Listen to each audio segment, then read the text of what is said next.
This is a 300sl Roadster Engine 1960, and the main reason and purpose for this video is that we're looking for a 1960 300sl Roadster that has the wrong engine in it or has no engine in it.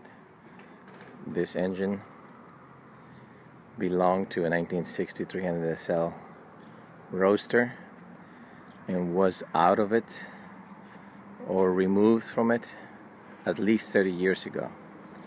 So we are in hoping that somebody out there sees this video and has a 300sl Roadster 1960 with the wrong engine or no engine, and would contact us and let us know.